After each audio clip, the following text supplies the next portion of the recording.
Дараагийн мэдээлэл танилцуулъя. Туркийн Стамбул хотод 6.5 баллын газар хөдлөлт болсон байна. За үүний улмаас 151 хүн гэмтэж бэрхтсэн гэсэн ийм мэдээллийг орон нутгийн засаг захиргаанаас өгч байна. За энэ Стамбулын одоо хотын захирагчийн албанаас мэдэгдэхдээ ихэнх хүмүүс барилга дээрээс үсрэхийг завдаж байснаас болоод гэмтэж бэрхтсэн. За тэднийг эмчлэх үйл ажиллагаа эмнэлгүүдэд үргэлжилж байна. За амь насанд нь аюул занал хийсэн зүйл бол одоогийн байдлаар байхгүй гэж мэдэгдсэн байна. За Америкийн нэгдсэн улсын геологийн албаны мэдээсээр газар хөдлөлт 10 км-ийн гүнд болсон байна. За газар хөдлөлтийн голомт нь Стамбул хотоос баруун зүгт 40 км-ийн зайд орших Мармарын тэнгист болсон ч гэсэн Стамбул хотод бол хүчтэй мэдрэгдсэн юм байна. За газар хөдлөлтний улмаас сандарсан иргэд бол байшин барилгаас гарч гудамж цэцэрлэг хүрээлэн рүү гүйсэн юм байна. За газар хөдлөлтийн улмаас хүмүүс ихээхэн сэтгэл санааны зочролд ороод байгаа юм байна. За яагаад вэ гэх юм бол Турк улс дэлхийн одоо газар хөдлөлтөнд хамгийн өртөмтгөө орнуудын нэгт тооцогддог.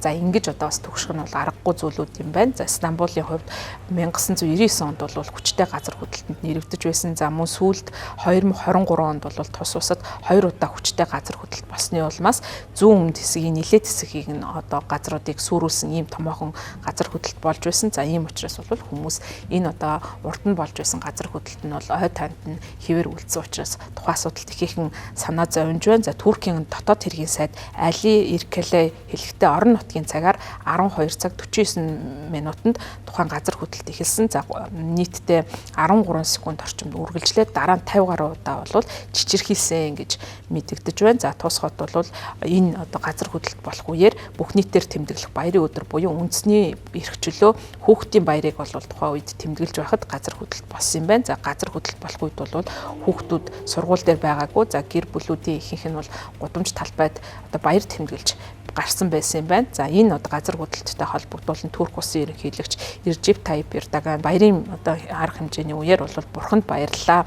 Одоо ямар ч асуудал гараагүй байгаа бололтой. За эх орон ард түмнээ элдв гамшиг осол гай зовлонгоос бурхан хамгаалаасай гэж одоо би залбирч байна гэж мэдэгдсэн байна. Газар хөдлөлт Стамбулын хөрш зэрэгэлдээ Тиртака, Яллова, Бурса, Баликар мужууд болон Стамбулаас зүүн өмнөд зүгт 550 км-ийн зайд орших Измир хотод бас мэдэгдсэн гэж орон нутгийн засаг захиргаанаас мэдэгдэж байна.